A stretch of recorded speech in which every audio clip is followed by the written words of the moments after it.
S'il est bien traité, il va rester.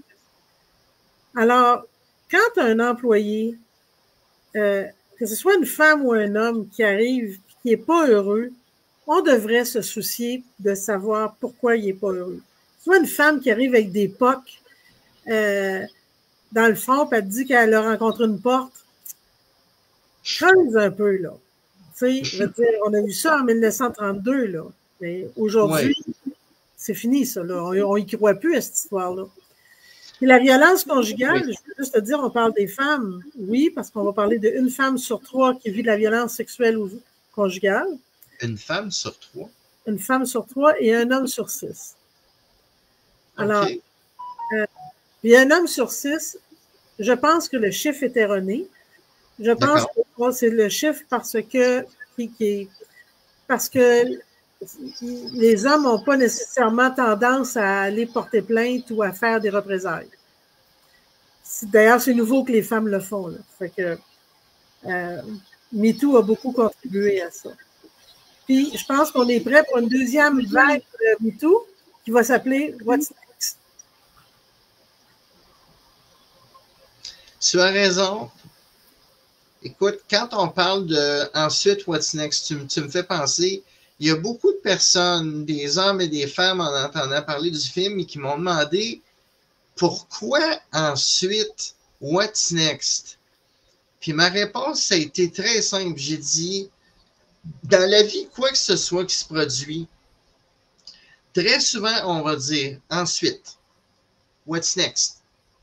C'est toujours la question qu'on se demande. Pour revenir à ce que tu disais vis-à-vis des employeurs, c'est vrai que d'une part, la santé est tellement importante. Puis tu m'as même rajouté quelque chose tout à l'heure.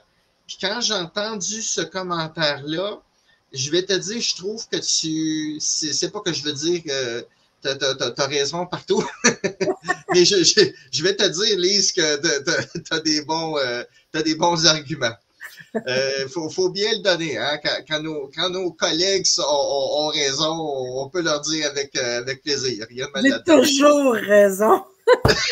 Bon, OK.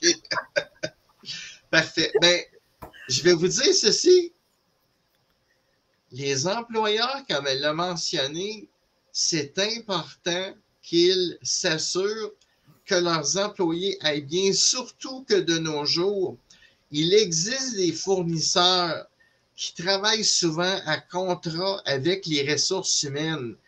Et quand les gens ont besoin d'aide, quel que soit le type d'employeur, très souvent, ils ont accès à ça. Moi, je voudrais ramener un détail là-dedans. C'est quand on se parlait, parce que dans les dernières discussions qu'on a eues, tu as relevé un point, puis ça, c'est tellement important.